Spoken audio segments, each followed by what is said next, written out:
तुकाराम जी कहते हैं कि भैया मेरे पास तो क्या है, झोंपड़ी ऐसी के चंद्रमा के किरण आते, दिया नहीं जलाना पड़ता है। और मंजीरे झांझ बजाने के 6 आने मेरे पास नहीं है, इसलिए मैंने पत्थर के झांझ बनाए, वही बजाता हूं। लेकिन लक्ष्मीपति की कुंजियां मेरे पास रहती है। शिवाजी तुम बोलते हो कि ये सब सामान कहां से भेजा, तो तुम थके मांदे आए थे, तुम्हारे लोग आए थे, यहां कब पहुंचोगे? जहां विश्राम कर रहे थे वहां सब कर दिया, ठाकुर जी ने, विठल ने कर दिया।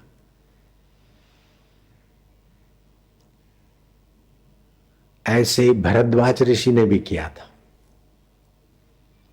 भरत जी गए थे राम जी को वापस बुलाने को, तो भरत जी के साथ अयोध्यावासी काफी गए थे। भरद्वाज के आश्रम में ठहरे थे और भरद्वाज ने सोचा कि ये इनको इतनी सारे राजवी लोगों की व्यवस्था कैसे होगी, तो ध्यान करके संकल्प किया और सिद्धियों को आदेश दिया भरत के लिए, और भरत के हजारों हजारों साथियों के लिए व्यवस्था हो गई। ऐसे ही समर्थ रामदास ने एक बार शिवा को कहा दोपहर हो गई, गुरुजी मेरे पास इतने लोग हैं, क्या इधर तो आपके?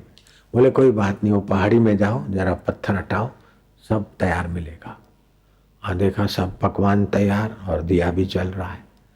समर्थ की क्या लीला है। खाया, फिर पूछा कि गुरुजी ये क्या है? बोले तुकाराम से पूछना। फिर तुकाराम के पास गए तो संदेशा भेजा कि हम 3 माइल दूरी पर पड़ाव डाला है, आप आज्ञा दो तो दर्शन करने को आए। बोले अब दोपहर को पहुंचते पहुंचते शाम हो जाएगी, तुम वहीं स्थगित रहो। हाथ कहा स्वयं पाकी कितने लोग हैं ताकि सीधा भेज दूं, और बना बनाया भोजन कितने लोग खा सकते हैं वो खाली संदेशा घोड़े सवार ले आए, बाकी तो पैदल सब लोग हैं। तो शिवाजी ने संदेशा भेजा कि तुकाराम महाराज के पास तो मंजीरे भी पत्थर के हैं, फिर भी संत की प्रसादी समझकर जो कुछ चुल्लू भर के अनाज दे दे वो हम अपने राजकोष के अनाज में डाल देंगे, उन्हीं का प्रसाद समझ के हम खाएंगे, उन्हीं का आतिथ्य हमने स्वीकार लिया। तो घोड़े सवार ने जाके ये कहा, बोले मुझे पता था ये कहेंगे, जाओ सब तैयार है, उधर इधर थोड़ा सा आगे को जाओगे, सारा सामान सामग्री पड़ी है, घोड़ों के लिए चारा भी पड़ा है। इस जीवात्मा में कितनी शक्ति है। ये नास्तिक आदमी इस बात में सहमत नहीं होगा, लेकिन मैं इस बात में संदेह नहीं कर सकता हूं। मैंने देखा है महापुरुषों का प्रभाव।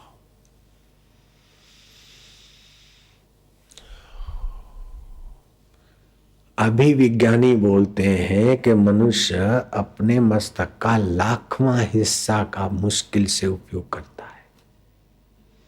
जब योग कलाएं जानते तो 1,00,000वां हिस्से की वजह के थोड़े कई हिस्से विकसित हो गए तो सूक्ष्म शक्तियों के साथ जुड़ जाता होगा, होता होगा। मेरे जीवन में भी कई बार ऐसा होता है कि देखने वाले को आश्चर्य हो जाए। मेरे गुरु के जीवन में भी ऐसा था। जाओ क्या चिंता करता है, आंकड़े के पत्ते तोड़ के आंख में लगा दो, ठीक हो जाएगा। अब आंकड़े का पत्ता तेजाब है, तेजाब हनुमान को फूल चढ़ते ने, वो आंकड़े के पत्ते, उसका दूध डाल दिया और ठीक हो गया आदमी।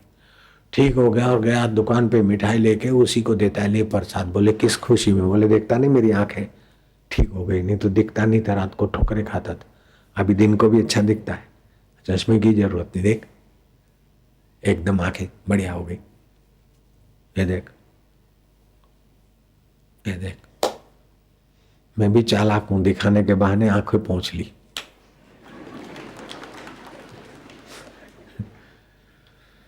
नारायण, ऐसे पहुंच ली तो लगा कि ये बेईमानी हो रही, इसलिए बता दिया आपको। अपना मन क्यों खराब करना, अपना दिल क्यों खराब करना बेईमानी करके? दिखाने में ये करने की जरूरत नहीं थी, लेकिन दिखाने दिखाने में आंखें पहुंचने की आवश्यकता लगी तो यूं पहुंच ली। लेकिन ये लगा कि दिखाने के बहाने पहुंची तो ये बेईमानी है, तो बता दिया तो बस ईमानदारी हो गई। अपना दिल क्यों खराब करना बेईमानी करके? तो आदमी ठीक हो गया। तो बोले कैसे? बोले यार वो इलाज तो था लेकिन मेरे को पता नहीं था, साईं लीलाशाह जी ने बताया। बोले कहाँ है साईं जी? बोले साईं जी वो आगरा छमछम गली, श्री कृष्ण गौशाला, शाहगंज अभी भी है। तो बोले कौन सी दवाई थी? बोले आकड़े के पत्ते का दूध डालना है तो आंखें ठीक हो जाती है। वो दुकान वाला उठ्या, ओ सरदार की होया? वो दुकान वाला उठ्या, वो आकड़े का पत्ता तोड़ के वो सफेद दूध डाला, आंखें फूट गई, अंधा होया। और लीलाशाह बापू ने कहा तो वो चंगा होया, और वो ऐसे ही गया तो अंधा होया। तो मानना पड़ता कि महापुरुष के वचन आत्म अनुभव से आते हैं तो प्रकृति अपना नियम बदल देती। तो ये महापुरुष का महापुरुषत्व सबके अंदर छुपा है ना, उन्होंने विकसित किया है।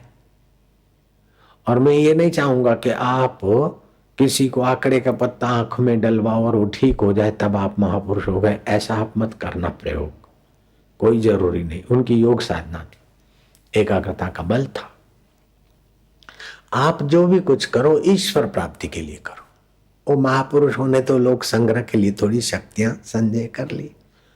उनका ब्रह्मचर्य था, संयम था, सत्य बोले थे, परोपकारी थे, तो ये रिद्धियां सिद्धियां शक्तियां उनके इर्द गिर्द घूमती रहती। तो आप कभी संत महात्मा की नकल करके आप कभी कुछ सोचेंगे या बोलेंगे तो वो हो जाएगा। फिर साधक वहां गिरता है कि दूसरों को भी ये हो जाएगा, ये हो जाएगा, और 10-5 जगह होने लगता है तो घुस जाता है कि मैं भी सिद्ध बन गया, और मैं आया तो सिद्धि गायब। वो साधक की सिद्धियां कैसे आती है पता है? पीड़ोत भवया सिद्धि, पीड़ोत भवती सिद्धया। जो अपने धर्म कर्म में सिद्धांत में कष्ट सहकर भी लगा रहता है, शारीरिक कष्ट मानसिक कष्ट में भी सम रहकर लगा रहता है, उसको सिद्धियां मिलती है। कोई जन्मजात सिद्ध होता है, जैसे ज्ञानेश्वर महाराज अपनी पीठ को तेज का सुमरण करके पीठ को ऐसा तेज बनाया कि बहन को बोला रोटी सेक ले। कोई तवा नहीं देता है तो कोई बात नहीं, मेरे पीठ पे रोटी सेक ले। ब्राह्मण लोगों ने कहा कि तुम अपनी सच्चाई दिखाओ, फलाना दिखाओ, तुम शुद्ध हो ये हो, तो क्या परिचय, वेद की ऋचा है। बोले मैं तो क्या जानूं, पाडे पर नजर डाल दी, बोले यही बताएगा। वो पाडा वेद की ऋचा बोलने लगा तब ब्राह्मण मत्था टेके। तो जन्मजात सिद्धियां थी। भक्त के जीवन में भक्ति के प्रभाव से सिद्धियां आती। ज्ञानेश्वर ने नामदेव को कहा चलो तीर्थ यात्रा करने जाते। बोले तीर्थ यात्रा मैं अब मेरे पांडुरंग से पूछता हूं। गए भगवान के पास, में आजा पांडुरंगा, संत ज्ञानेश्वर की आज्ञा है, उनकी आज्ञा उल्लंघन न करने की ताकत नहीं, और तुमको छोड़ के जाने की भी रुचि नहीं। तुम्हीच सांगा माझ्या पांडुरंगा, मैं काय करून काय नाही करू। तो पांडुरंग मूर्ति से प्रकट हो गए। नामदेव को बोलते हैं ज्ञानेश्वर के साथ जरूर जाओ। ज्ञानेश्वर और नामदेव यात्रा करते करते हरिद्वार आदि के राजस्थान में प्यास से छटपटाए, बड़ी मुश्किल से कुआं मिला, लेकिन पानी एकदम गहरा, तले में रस्सी कम थी। अब क्या करें, प्राण संकट में। ज्ञानेश्वर ने कहा नामदेव थांबा, मैं आता करतू।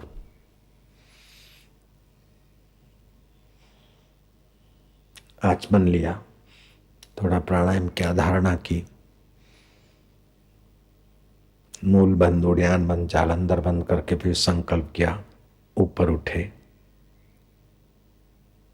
कुएं में गए, पानी का करमंडल भर के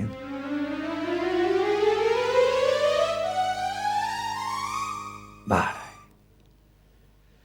नामदेव कहते हैं कि तुम सिद्धि के बल से पानी लाए हो, तुम मेरे को प्यास लगी क्या? मुझे प्यास नहीं लगी, प्यास तो लगी पांडुरंग को, विट्ठल को। विट्ठल ही पिएगा, मैं तो पीता नहीं। जो कुछ खाते पीते विट्ठल पीते खाते, मैं काय खाता हूं, मैं काय पीता। तो क्या मेरा विट्ठल इतना कमजोर है कि तुम्हारी सिद्धियों का जूठा पानी में पिलाऊंगा? नहीं माझा विट्ठला, सिद्धीची कृपा विठ्ठलाच्या नाही पाहिजे। ऐसे करके भाव में आ गए नामदेव, और आंखों के 2 आंसू कुएं में मिले। और कथा कहती कि कुआ चलो छल भर गया और नामदेव ने यूं चुल्लू भर भर के लो पियो ठाकुर जी, तुम्हारी कृपा का पानी तुम ही पियो, माझे पांडुरंगा तुम ही पिया।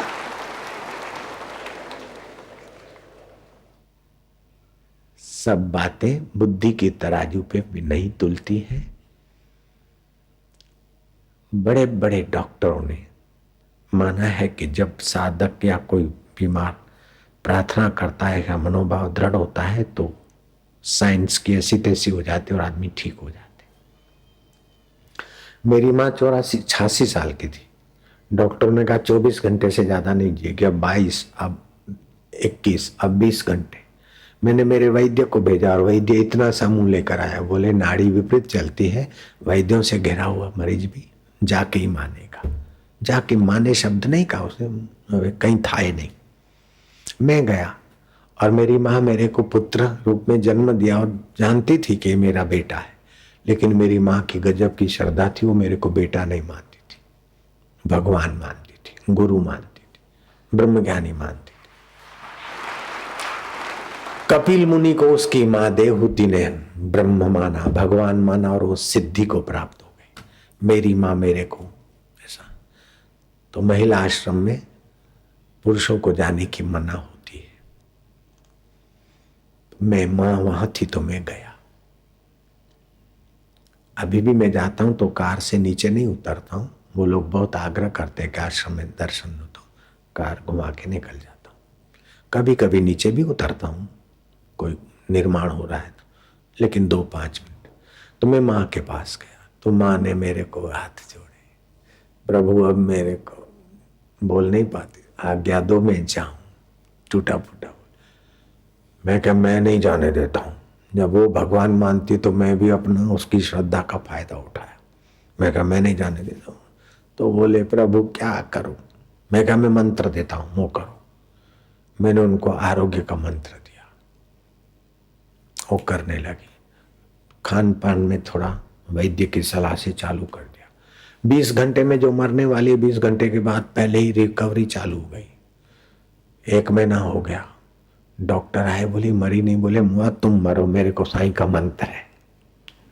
बापू ने साईं ने मंत्र दिया, साईं बोलती थी साईं का मंत्र है, दो तुमको मरना है तो मरो, मैं तो ठीक हो रही हूँ। 2 महीने बीते, 3, 4, 5, 6, 7, 8, 9, 10, 11, 12, 13 महीने बीत गए। 14 महीना। अमेरिका का डॉक्टर पीसी पटेल का के एमडी किया अमेरिका में, प्रैक्टिस कर रहा है अमेरिका में। वो बहाना बना के मेरे से आज्ञा लेता कि बापू माँ के दर्शन की आज्ञा दो ना महिला आश्रम में जाने की। मैं बोलता जाओ। जब 4थी 5वीं बार आज्ञा लेने आया, मैं क्या माँ के दर्शन का बहाना है, लेकिन ये लीवर चट है, किडनी चट है, पाचन तंत्र ये है, मणका घिस गया है, ये सब कैसे ठीक हो रहे, वो तुम चेक करने को जाते हो। बोलो सच्ची बात है। बोले हाँ बापू जी। बोले हमारी साइंस में इम्पॉसिबल है। मैं क्या, साइंस की ऐसी तैसी प्रभु कृपा के आगे साइंस छोटी हो जाती। मैंने वैद्य को बोला कि तुम तो बोलता था कि कुछ नहीं हो सका और अभी माँ जिंदी है। बोले अपने आयुर्वेदिक में लिखा है ईश्वर कृपा संत कृपा के आगे असंभव भी संभव हो जाता है। तो एलोपैथी अधूरी है, आयुर्वेदिक इस बात में पूर्ण है कि ईश्वर कृपा संत कृपा के आगे ये नियम लागू नहीं पड़ते। एलोपैथी तो बोलती इम्पॉसिबल, 72 साल के पुरुषोत्तम पाटिल को बच्चा नहीं होगा, इम्पॉसिबल, लेकिन हो गया, देखो जाके। तो आप माने हुए में, विश्वास में, श्रद्धा में विकल्प न करें। माने हुए ईश्वर में, माने हुए गुरु मंत्र में, माने हुए अपने जीवन के उद्देश्य में, ये होगा कि नहीं होगा, मिलेगा कि नहीं मिलेगा, भगवान हमारा सुनते होंगे कि नहीं सुनते होंगे, हम जप करते भगवान को पता होगा कि नहीं होगा, इस प्रकार का विकल्प न लाए। वो भगवान कहीं दूर नहीं है, हमारा अंतरात्मा होके बैठा है। तो आप जो भी करते हैं ईश्वर तक पहुंचता है, और ईश्वर आपके प्रेरक है, अंतर्यामी है और सर्व के हितैषी है। कोई अल्लाह कह दो, कोई गॉड कह दो, हमें कोई फर्क नहीं पड़ता। लेकिन हम तो मानव जाति को हाथ जोड़कर प्रार्थना करते हैं कि आप ये मनुष्य जन्म बड़ा दुर्लभ है, फायदा उठाओ। आप शरीर से स्वस्थ हो जाओ, मन से प्रसन्न रहो और बुद्धि में अपने अल्लाह को, अपने गॉड को, अपने परमेश्वर को प्रकट कर लो, अपने रब को।